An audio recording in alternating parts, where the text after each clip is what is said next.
Hey everyone, and welcome to Mingo's Corner. I want to try something new today. I've had the idea to do a newsletter post, Mingo's Musings, about how to figure out how much yarn is left on your yarn cone after you finished weaving. So, the vagaries of design, I've got some cones. I need to try to reuse them and squeak out one more sample, and I don't know if I have enough yarn.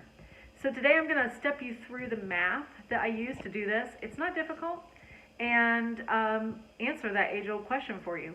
It's also applicable to any kind of yarn, really, as long as you have some basic information about the manufacturer, the yards that were on the skein or in skein or hank or on the cone before you started. And that's about all you need, plus a food scale. So this is pretty straightforward. Let's get started. So let's get down to the math portion of what we're trying to cover here.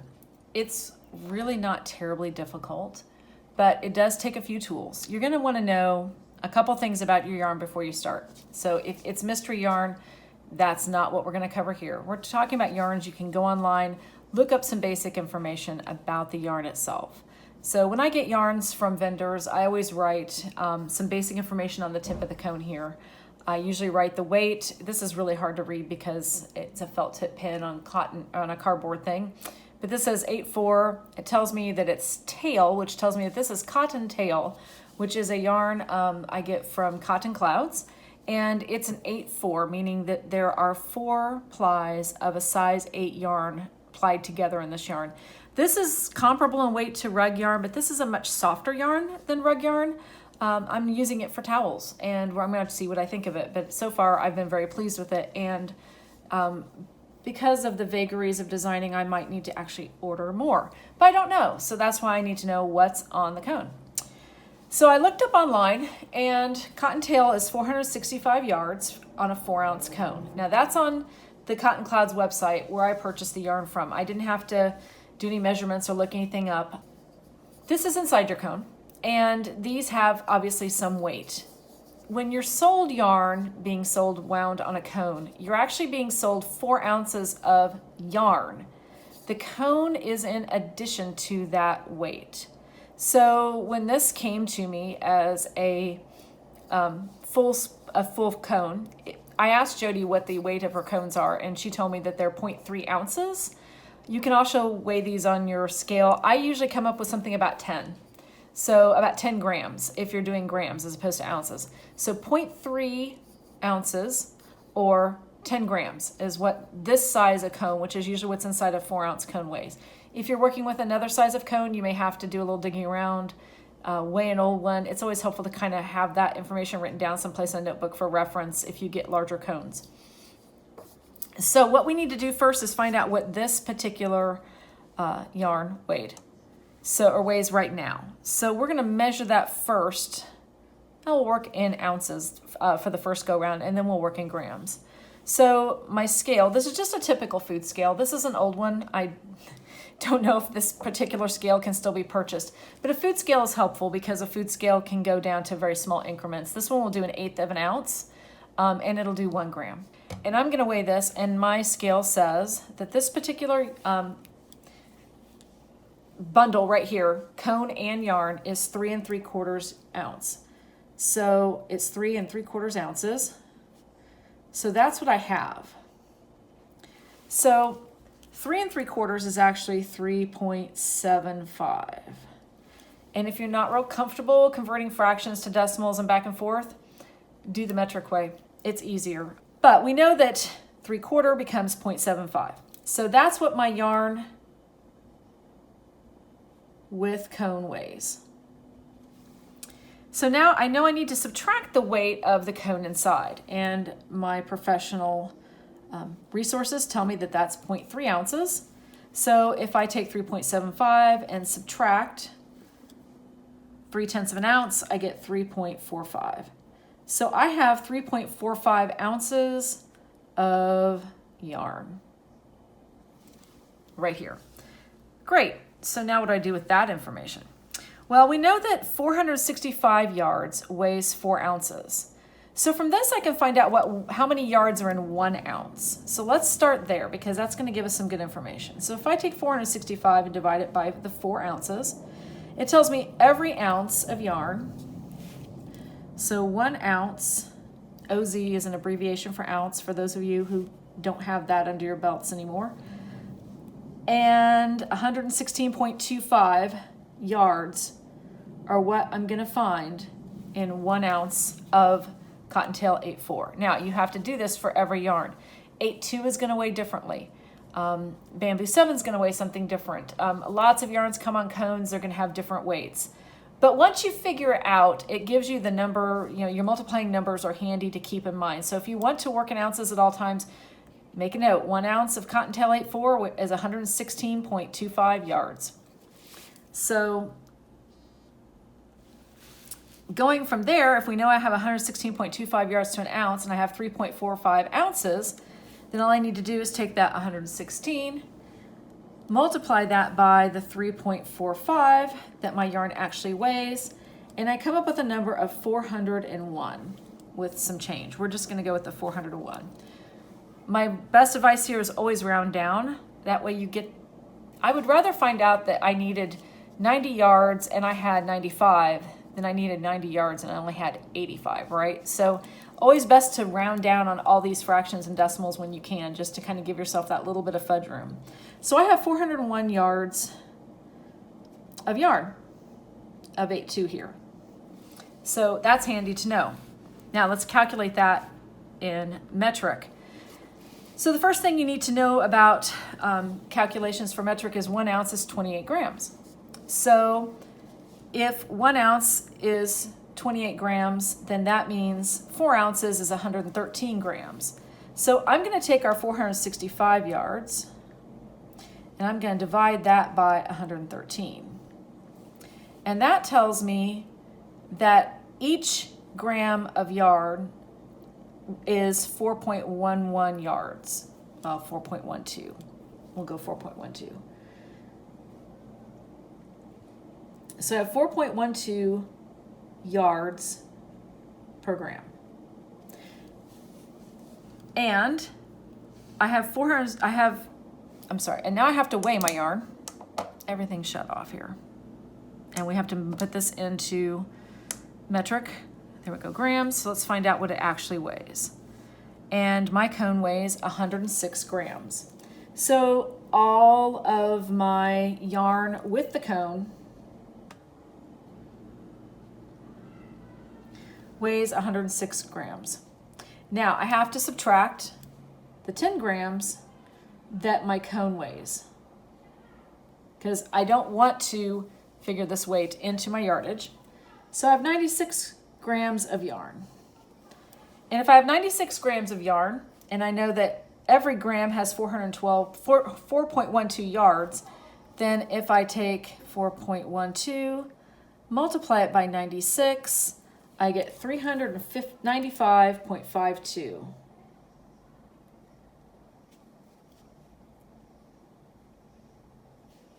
So when I figure my yardage in metric, I get a slightly smaller amount. Most likely that's probably closer to what is actually here. I would trust the smaller number. I would never assume I had 400 yards if I've run it this way and I've gotten to 395. At any rate, what I would do in both of these numbers, if I thought, oh, it said 401, I would automatically take 10 off and just say, okay, I might have 390. That way I've got a little room to play with if something was off, my scale wasn't working correctly, I did a little snoodle with the math. I mean, hundreds of yards of snoodle is not going to be good. But if you say, okay, I've got 390 yards, I need 350, do I have enough? Probably. If I need 380, do I have enough? Maybe. The other thing you don't know is what's going on inside your cone. So does this cone have a knot in it maybe, which always manages for me to show up when I'm warping halfway through the length of a warp. It never shows up at the peg. It never shows up at the back beam, right? It always shows up right in the middle of the warp. So you're losing some, yardage on either end there, right? So I would go with the smaller number as my measured number and then probably subtract like 10%. So I might even say, I would maybe make a note that I weighed this, my guesstimate is 395, and then just know that I don't want to actually push it to 395 yards when I go to work with that yarn. So let's look at this for another yarn that's a different yarn. This is Bamboo 7, and again, I've written on the end of it This one doesn't say Bamboo 7, but it's onyx, and I know it's Bamboo 7. And I have, again, looked that information up, and Bamboo 7 has 525 yards in 4 ounces. So let's work that this time. We'll start with the metric side first. So first we're going to measure, and it's easier to start with metric because my scale is going to come up in metric first. And I weigh my cone at 79 grams. So this is the yarn with cone. I need to subtract 10 grams for the cone weight, so I can just be guesstimating on the yarn, right? So that gives me 69 grams. So I have 69 grams of this yarn. Okay, now we need to find out what 525 yards is per gram. So again, it was 4 ounces. 4 ounces is 113 grams, so I'm going to take 525 and I'm going to divide that by 113. And I'm going to find out that this yarn has 4.64 yards per gram. So that's easy enough. Okay, maybe 4.65 if we're rounding perfectly. I'm not going to get too fussed over hundredths of a gram or hundredths of a yard. So 4.64 times 69 gives me 320. And I'm not going to worry about those ends. So I have 320 yards if I'm estimating it based upon a metric calculation. Now we'll do it again in English. So we have 525 yards, 4 ounces. So every ounce is 131.25 yards. So if we have 1 ounce is 131.25 yards, now we need to weigh this in ounces. So I'm going to stick this on there. And it's 2.2 3/4 ounces is what I have. So that's 2.75 in numbers I can actually stick in a calculator, right? However, this is the yarn with cone. I need to subtract the weight of my cone. Remember back up here we said in English the weight of the cone is 0.3 ounces.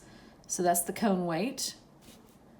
So we'll take that off and we get 2.45. So that means I have 2.45 ounces of Bamboo 7. I have 131.25 yards to an ounce. So let's just multiply those two numbers. 131.25 times 2.45, and that gives me 321.5 yards. So again, the numbers are pretty close. In this case, the numbers are very close, probably because there's more yardage, so the bigger the numbers get on this end, the closer these numbers kind of tend to come together. So 320 yards if I figure it with the metric version, 321 yards if I figure it in English or in ounces and pounds. So both of those are a pretty good estimate. I would probably, if it called for more than 300 yards, I wouldn't assume I had enough is where I would go in my thinking. But it gives you a place to start. It's better to have some idea than to just be guessing. I mean, and you can also use some common sense. If I had run these numbers and it said I had 450 yards, I'm like, wait, I know a cone of Bamboo 7 is like this big around. That can't possibly be. Let me run those numbers again.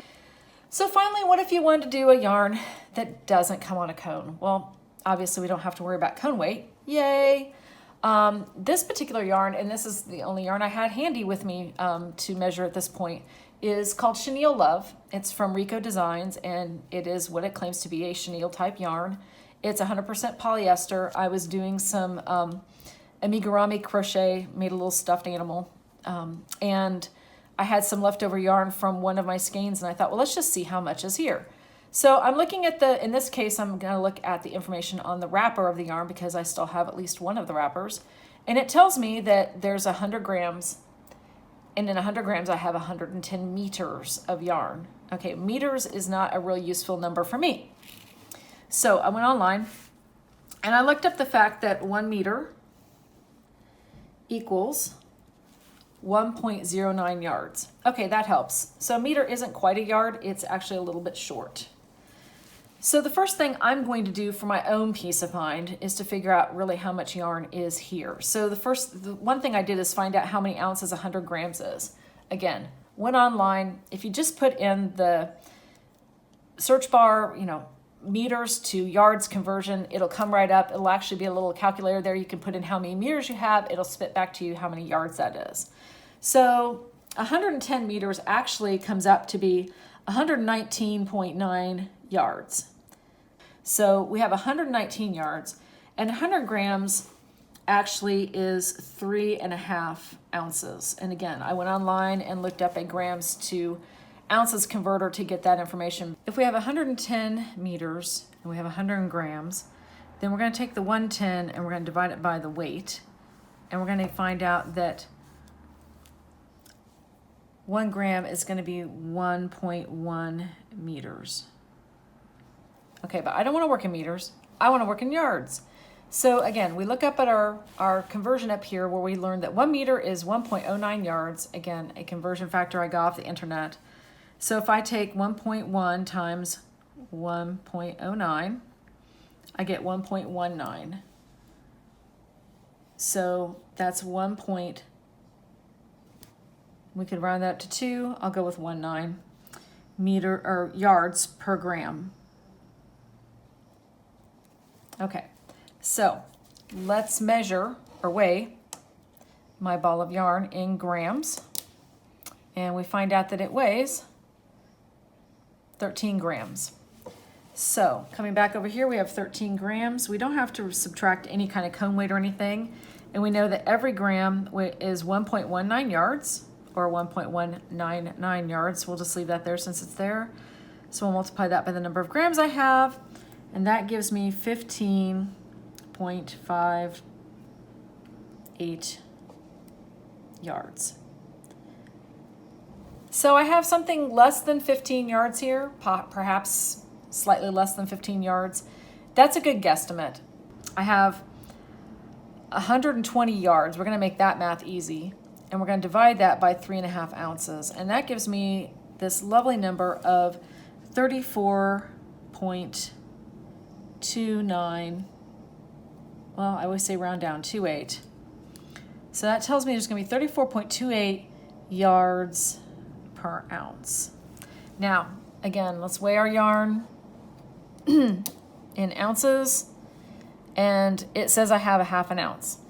So 34.28, let's just do the easy number. 34.28 times 0.5 gives me 17.14 yards. So again, the numbers are pretty close. 5.58, 17.14. There's a little bit of fudging going on here again because we're taking something that was designed in metric, weighed in metric, packaged in metric, and converting it into English and or ounces and pounds. So it's going to have a little bit of messiness. I would not assume I had anything beyond 15 yards here, just based on my metric conversions, which are a little bit easier to deal with. And I probably wouldn't count to have more than 10. So, but it gives you some idea because looking at this ball, I honestly have no idea. And I worked with this yarn for the entire skein, and actually I used part of the skein for my project too, and I still don't have any real idea how much yarn is here, having worked with it. So, if you've got some yarn at home that you want to use on your rigid heddle, and it's knitting yarn, but you just have no idea, but you remember that it was a Malabrigo sock yarn, or it was Cascade 220 or something that's in your stash. You recognize the yarn, you just don't have the specifics. If you can go online and get that information so that you can apply it to your yarn, then this is one way you can calculate these figures for different yarns, and then make notes, because like I said, once you do it once, I don't ever need to recalculate again that 1.19 yards to the gram is what Chenille Love has, and then I can just do my math from there in actual yardages as opposed to having to deal with ounces. So it's just a handy tool. It's good to know how to do that math. I'm going to create a worksheet that I'll make available in some place. I'm still working out the details of where I want to have a Dropbox for a worksheet and things like that. But I will be putting it someplace and providing a link here for you so that you can go download that for yourself, check it out, do these figures on your own, and hopefully it'll give you a guide to work with. It's a handy tool to have, and definitely something that I find myself turning to rather frequently, and it's kind of hard to explain without stepping people through it. So I hope you found this helpful. If you did, subscribe to the channel, find my newsletter, look for the social media links at the end of the video, and thanks so much for watching.